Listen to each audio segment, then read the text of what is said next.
Публиката ја засака Лидија Вукичевиќ пред повеќе од 30 години, кога глумеше ликот на Виолета Попадич во една од најпопуларните југословенски серии во 80-тите години. Од тогаш до денес незината популарност не се намалува, а овие денови е во Македонија заради тоа што ја игра незината популарна представа "Чекајќи го министерот". Денеска со мене во Репортер.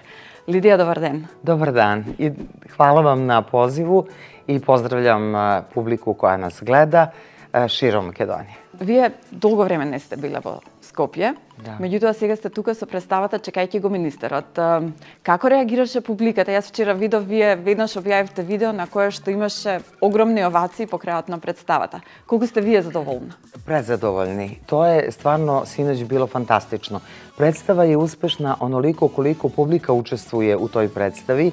To je uvek kažem, zato što je pozorišna predstava akcija i reakcija. Mi smo imali akciju, publika je imala reakciju i to je bilo toliko, ali zaista na svakoj trećoj, četvrtoj replici mi smo se komunicirali sa publikom, tako da je bilo stvarno fantastično. Dobili smo veliki aplauz, ogroman. Dakle, publika koja je reagovala onako kako je osjećala. I to je u stvari taj pravi pokazatelj kako je bilo. I sve vreme smo zaista tih sati i po vremena uživali smo sa publikom. Вие рековте дека долго време не сте биле во Скопје, Да. и меѓутоа веќе неколку дена сте тука, имавте време да се прошетате малку, да го видите градот. Да. Како ви се допаѓа новото Скопје? Meni se veoma dopada. Ja sam oduševljena. Kad sam ušla, videla sam stvarno jedan onako fascinantan grad koji je preuređen, koji je sređen, izgleda kao najsavremeniji evropski grad prosto. Eto, tako da prelepo je. Ali opet da vam kažem nešto, svaki grad, građevine ne čine tu atmosferu, čine ljudi. Tako da Makedonci su topli ljudi sa velikom dušom i to je ono što daje pečat i što daje nekako da se vi osjećate kao kod kuće. Tako da je meni to uvijek bilo važno. Inače, moja majka je svojevremeno studirala u Skoplju i ona je, mi tako porodično svi volimo mnogo Skoplje i Makedoniju i tako da ja sam još i od ranog detinjstva slušala. Значи ве носела како дете, тука сте доаѓале со семејството? Da.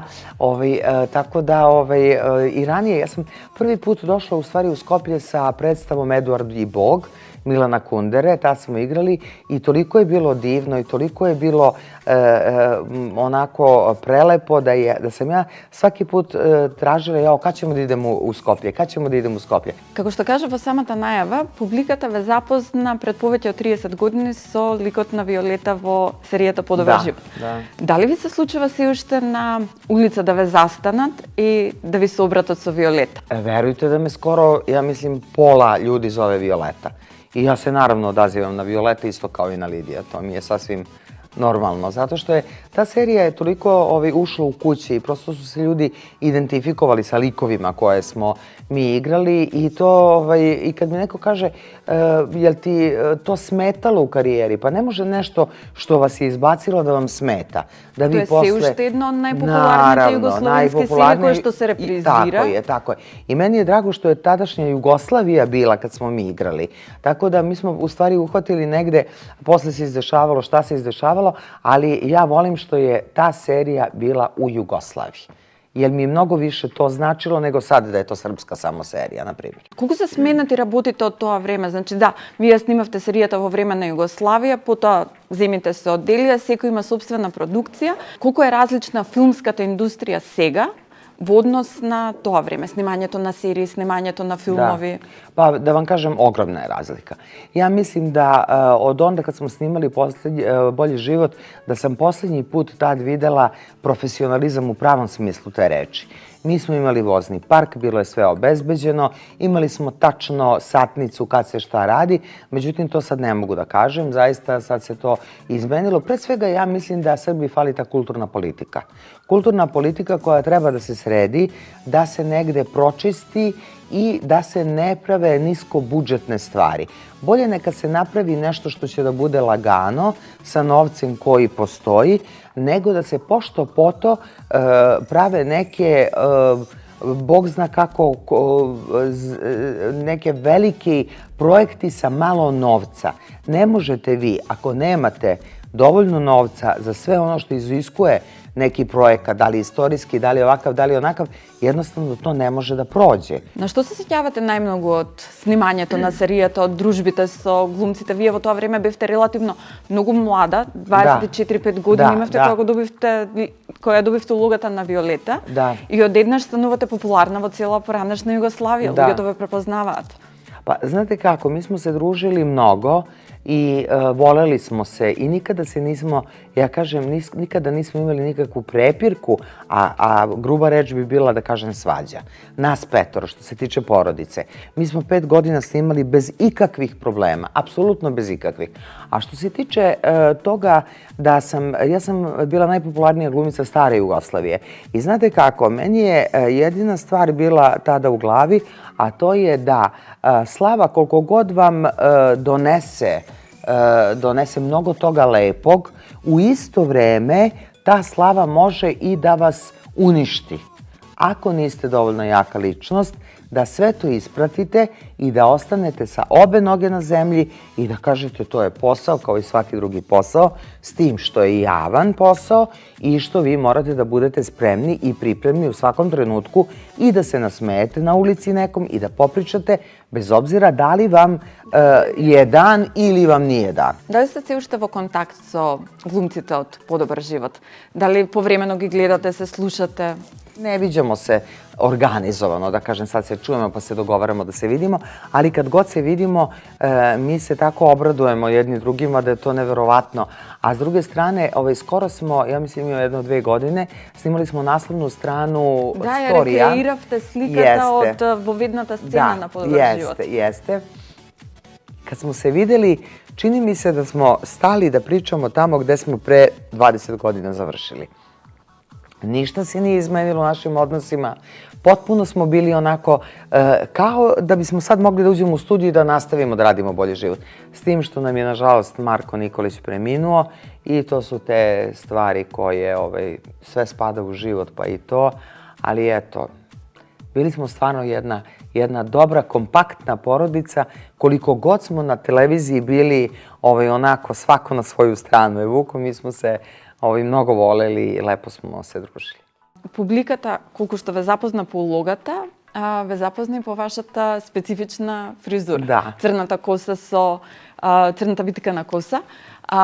Во текот на сите овие години, дали некогаш помисливте да смените нешто во имиџот, да ја скратите, да ја исправите, да смените боја? Evo sad ću da vam kažem, ne. Iz prostog razloga što ja sam sobom zadovoljna i to je nekako najvažnije, a drugo nisam želela da budem nešto drugo, nešto što ja nisam. Ako mi je već priroda, moja kosa je prirodna, ako mi je već priroda, Bog, roditelji, kako god, dali ovo, da budem različita od drugih, ja ću da budem različita. Ja inače ne volim da se uklapam u masu po mnogo čemu. Ja nisam osoba koja će da se uniformiše. Ja nisam osoba koja želi da bude slična. Ja želim da budem različita.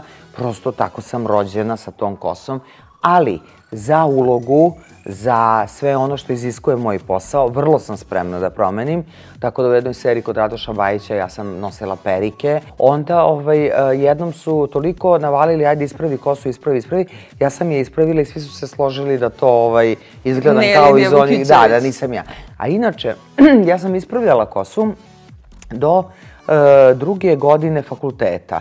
Znači i prijemni na fakultetu sam polagala sa nekom ispravljenom kosom, a ja sam to vukla četkom i fenom svaki dan. I kažem, ne treba kiša da padne, dovoljno je da peru ulice pa od one vlage meni odmah počne da se kovrđa. I na 2. godini fakulteta smo otišli na neki bazen sa profesorom.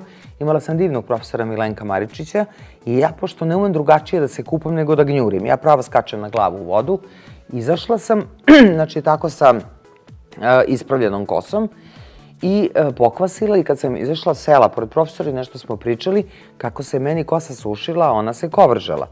I on meni kaže, kakva ti je to kosa? Ja kažem, pa profesore, to je moja kosa prirodna, samo što ja ispravljam. On kaže, ne, to je tvoj imidž, to ti ostavi. I on je mene rešio muka, verujte. Inače mi je fan stalno zujeo po kući.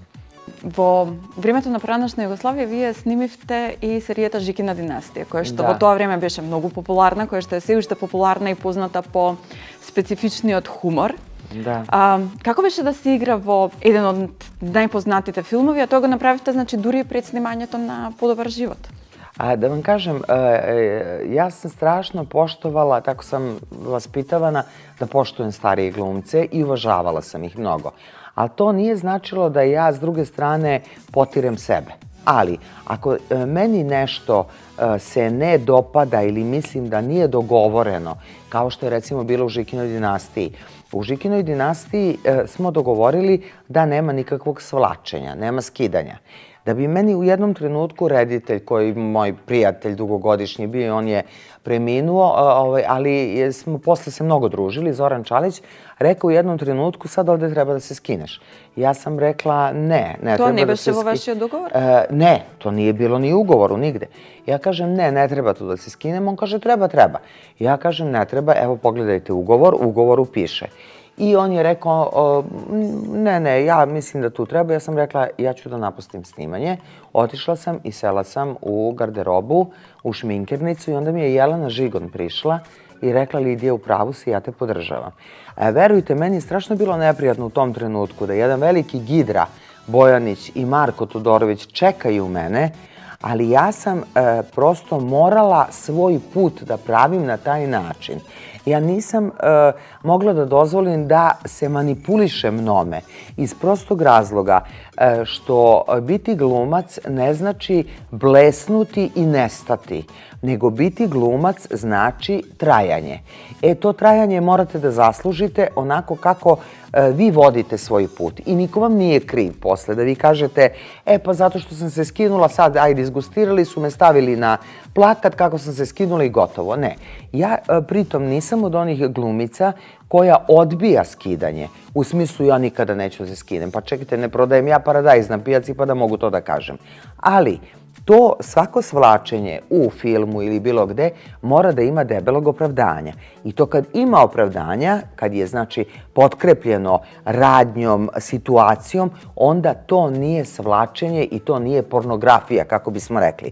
Žikina dinastija apsolutno nije imala nikakvog opravdanja da se ja tu skinem, tako da je ostalo tako, da kažem, eto, po mom. Ali su posle to poštovali. Poštovali su reditelji i uvek su govorili nemoj nju da zoveš, ona neće tu da ti se skine za to nešto bez veze. Јас во едно ваше интервју прочитав каде што велите заради мојот изглед се случуваше да изгубам наместо да добијам улога. To je neko nepisano pravilo, ali prosto vas reditelji biraju po fizičkom izgledu, što je po meni potpuno bez veze. Jer ako ste glumac, vi možete, ja sam na primjer na fakultetu igrala Krležu, igrala sam antičke tekstove, igrala sam drame, Čehova, teške uloge. Ali onda kažu ti ćeš da budeš heroina, zavodnica i ne znam šta. A zbog čega? Pa upravo je izazov od takve žene napraviti jednu ženu iz naroda. A zašto postoje kostimografi, zašto postoje šminkeri, zašto postoje frizeri, da se napravi transformacija?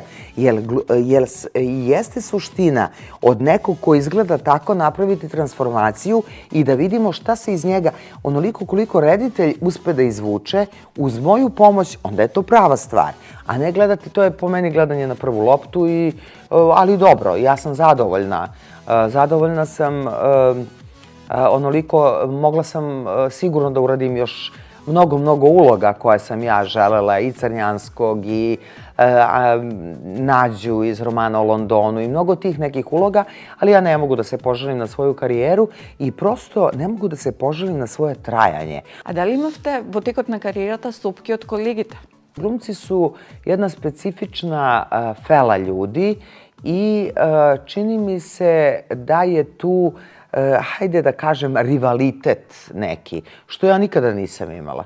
Ali drugo je, ako ste vi uredili svoj život, kao što sam ga ja uredila, imam 2 divna sina, kojima sam se posvetila apsolutno u vreme kad je trebalo da im se posvetim. Ja svoju decu nisam ostavljala kod baba da ih čuvaju, niti da ih čuvaju neke negovateljice, niti ne znam ko. Ja sam moju kuću sama čistila, meni žene nisu dolazile da spremaju kuću.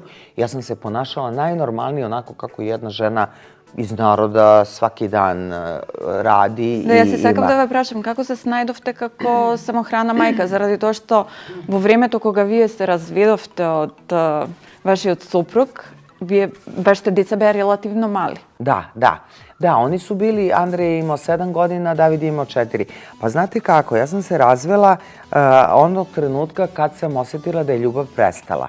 Zato što sam ja osoba koja glasa za ljubav. I ja imam taj jedan život. Možda da imam 3 života, možda bi i ostala u tom braku. Ali pošto imam jedan život, ja hoću da ga provedem zaista u ljubavi. I onog trenutka kad sam osjetila da tu više ne postoji ljubav, ja sam se razvela. Ja nisam osoba koja je kalkulisala kako ću ja sad, pa nemam novca, pa sad ostajem, pa prvo izraz samohrana majka ne volim, nikada ne upotrebljavam, zato što sam ja to odlučila, ja sam stala čvrsto iza toga i izborila se. Otvorila sam privatnu školu glume, pa ovo, ali sam ja bila zadovoljna.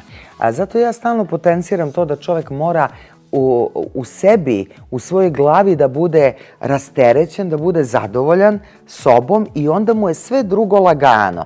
Onda je sve drugo mu je lepo. Jer ako ste vi nezadovoljni iz kuće, prvo nemate ljubav u braku, pa vam deca nisu kako treba, to se sve odražava.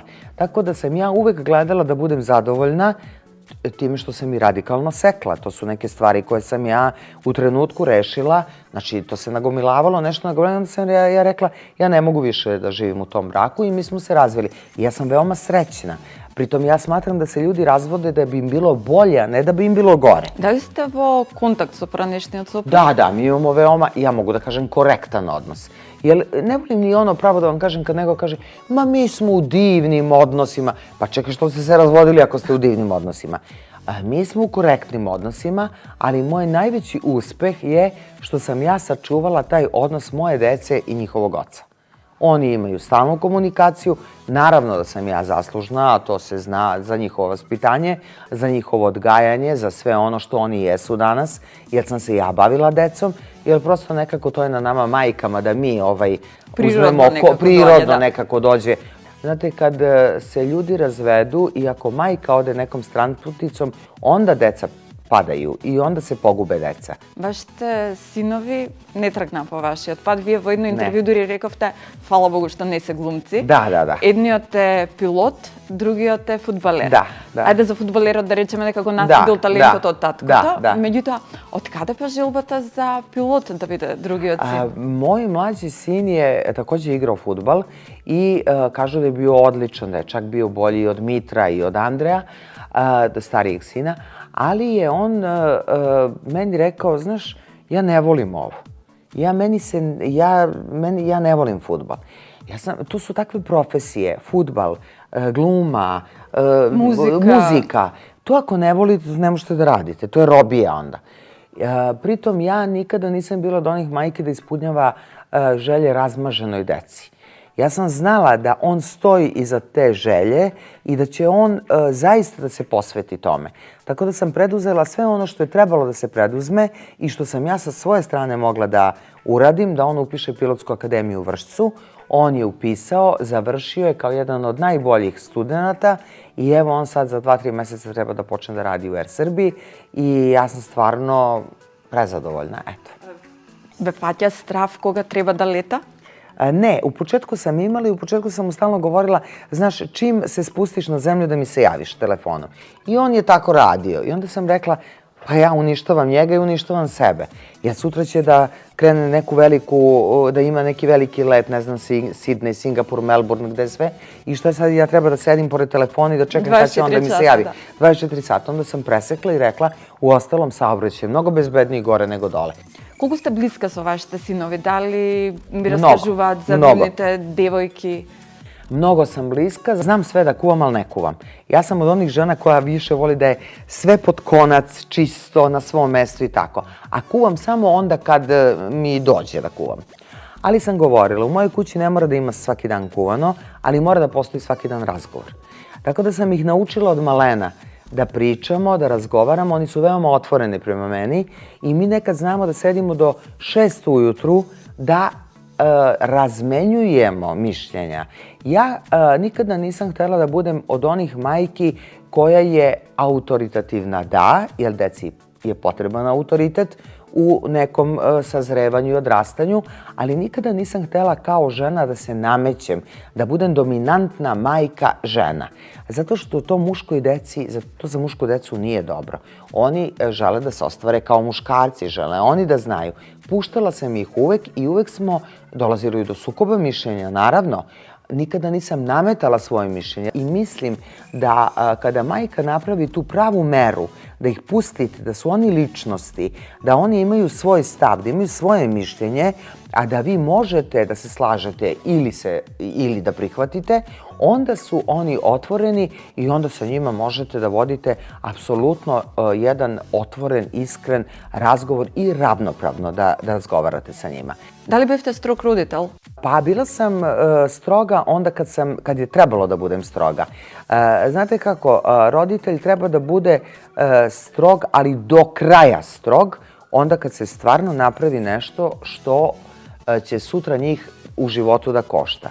Ja sam znala i da izudaram svoju decu, mada će sad ovi što zagovaraju vaspitanje, ne decu, sad će deca će da vas tuže, ne znam kome tamo, ne. Apsolutno se ne slažem sa tim. Mislim da je pogrešno vaspitanje, pusti decu, neka oni znaju bolje, ne može dete da zna bolje. Vi morate dete da usmeravate. Na kraju to je vaš zadatak. Inače sam ja sa njihovim devojkama fantastično. Da, kako vi odnos od sa devojkama na vaše sinove? Idemo u šoping zajedno, pošto ja nemam žensku decu, ja onda sa njima idem sa tim devojkama u šoping, ali imam nešto što moj sin recimo je imao neku dugu vezu pa je prekinuo, ja sam i dalje ostala super sa tom devojkom i ona dolazi kod mene i on kaže šta sad kad mi slučajno dođem ja sa novom devojkom, ja kažem, izvini, molim, to je moja kuća, imam pravo se družim s kim hoću, a vi, ja ću da vas primim, izvolite, dođite. Tako da, stvarno, nikada nisam imala problem, niti sam im se mešala u izbor. Moje je bilo da kažem nešto ako sam videla, ali je to njihov odabir. I što se mene tiče, meni odgovara sve što njima odgovara. Ako su oni srećni, pa čak i ako nisu zadovoljni, to je njihov izbor. Вие сте многу активна на социјалните мрежи. Често објавувате слики од синовите од вашите патувања. Оно што малку се знае за што не зборувате, меѓутоа новинарите сега скоро пишува е дека сте во врска со помлад маж. Дали е вистина?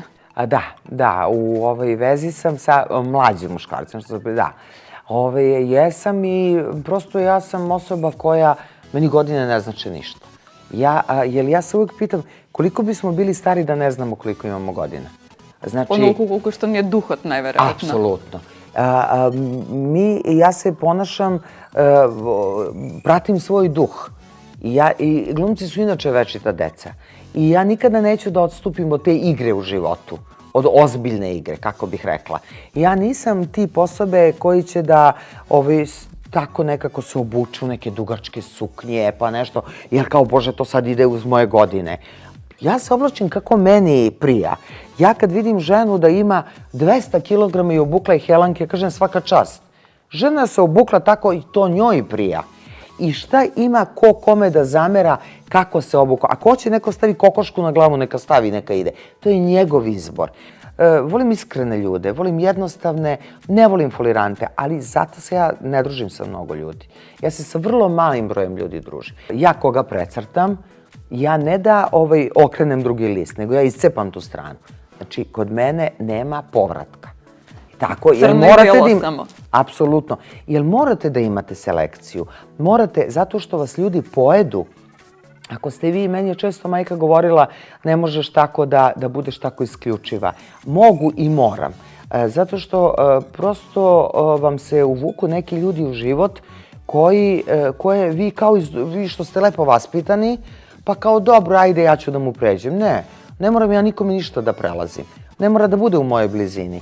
Ja nikada neću da kažem ja imam slobodno vreme, pa zato što mi je slobodno vreme, evo ja ću sad da popijem kafu sa nekim. Ne, ja ću da odvojim svoje vreme i da odem da se sa prijateljicom vidim da popijem kafu, jer time dajem njoj na značaju mnogo više nego nemam šta da radim pa ću da dođem.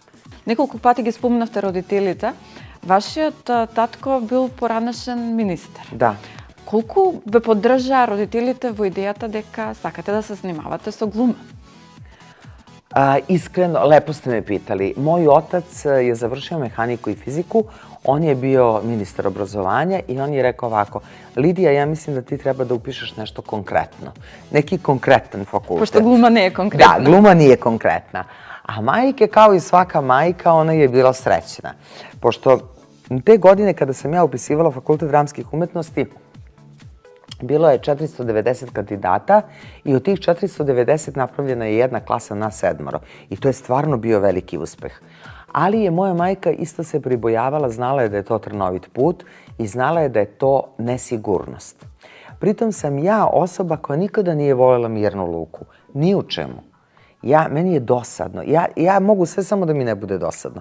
Ja ću da izmislim nešto ću da radim, da farbam stolice, da bilo šta, nešto ću da, samo da mi nije dosadno i da nije kolotečin i da nije svakodnevnica. To mi je ovaj posao omogućio. Tako da jeste borba. Ja sam samostalni umetnik. Ja nikada nisam pripadala ni jednom pozorištu. Igrala sam 10 godina u Beogradskom dramskom, igram u svim beogradskim pozorištima, ali jednostavno sam ostala samostalni umetnik. Jednim delom što sam ja želela, a drugim delom što kolege, znate kako, čim dobijete neku... Ja sam bila lepo vaspitana devojka, dok nisam dobila bolji život. Ona je divna, iz fine porodice i lepo vaspitana. Onog trenutka kad sam dobila glavnu ulogu u boljem životu, onda su počeli, ona ne treba sad igra u pozorištu, ona ima bolji život. Znači to su tije slupke što vi stavale kolegi. To je to, da. Ona ima bolji život i njoj ne treba. Tako da ja sam to uvijek doživljavala kao neku njihovu, ja mislim da su oni onda sebi najgori. Znate, kad je čovek na nekog ljubomoran, besan, on je samo sebe truje. Ne može on mene da otruje nikako. On meni daje još na značaju. Ali ne kažem da nisam imala, zaista imala sam dosta problema i sa svojim kolegama. Prosto ne mogu da vam oproste uspeh. Во Србија знаат, меѓутоа во Македонија мислам дека е помалку познато дека вие едно време се занимававте и со политика и дека дури бевте и во Српското собрание, дека бевте пратеник. Зошто се откажавте од политиката? Zato što sam se razočarala. Ja sam ušla u politiku, mene niko nije zvao da uđem, ja sam ušla samovoljno i samovoljno sam i izašla. Prvo, ja sam srcem ušla. Jer sve vreme pričam o tome kako poštujem tu iskrenost i sve. Ja sam tako i u politiku ušla.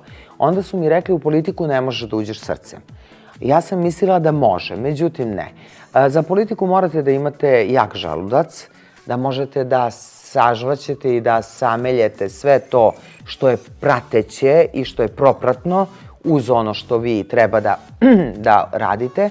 Pritom ja kad sam bila u Skupštini, ja se nikada nisam bavila drugom tematikom osim kulturom. Samo isključivo kulturom.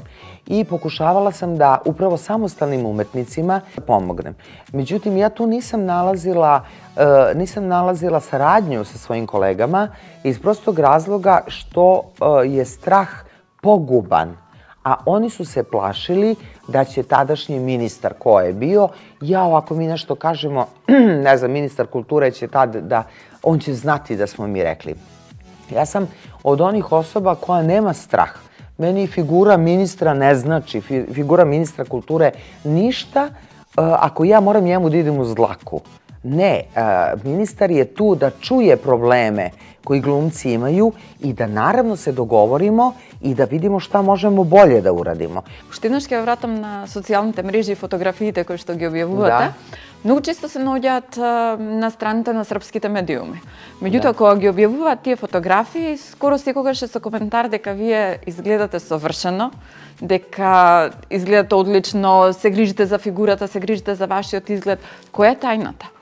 Дали вежбате, внимавате на исхраната? Sad ću da vam kažem, ja sam neko koje, to su i genetske predispozicije s jedne strane, ali da vam kažem iskreno, sa druge strane treba malo i da se pomučite za sebe. Vežbate? Ne, nikada nisam ušla u teretanu, osim kad sam reklamirala neku teretanu.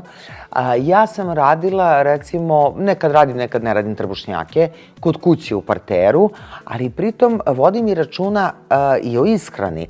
Ja volim, na primjer, od slatkog, najviše volim da jedem koh i čokoladu najlepše želje. To je meni kulminacija, kad se kaže slatko, onda je to to.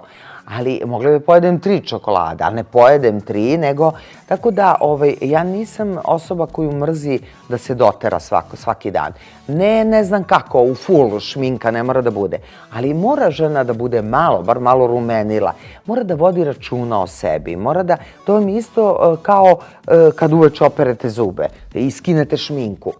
Ja nikada nisam sebi dozvolila da legnem sa šminkom. Nikada u životu. Ma došla u 5 ujutru mrtva umorna ili kako god. Tako da kad to naučite, ja se negujem od 18. godine. Od 18. godine je mene i moju sestru moja majka tako vaspitavala i ona je bila jedna velika dama, uvek doterana, uvek našminkana i ona nas je učila, kada ustaneš prvo sebe doteraj. Ja kažem, dobro, ali ja sam u kući. Ne, može poštar da zvoni. Treba da izađeš, da to je kultura, to je elementarno vaspitanje, da ne možeš da ideš u prodavnicu sa masnom kosom i zavezanom i ne znam šta. Tako da smo mi imali dribling od mame. Mi smo se više plašili mame nego dečka tadašnjeg, šta će da nam kaže. Ви благодарам на одвоеното време. Ви останувате уште неколку дена во Скопје и јас се надевам дека ќе имате време да видите се што сакате да видите, дека ќе се поминете убаво кај нас, меѓутоа и дека ќе дојдете наскоро пак. Hvala vam mnogo. Ja, evo, imam sad priliku da se zahvalim pre svega zaista Teatru komedije i divnoj Nori i Saši koji su tako predivni domaćini i koji su nas dočekali kao da smo ovde domaći. Ja se uopšte ne osjećam kao da sam doputovala. Meni je Skoplje kao da je moj grad. Ali ja ću dolaziti jer meni gde je lepo, ja znam samo da se spremim i da dođem.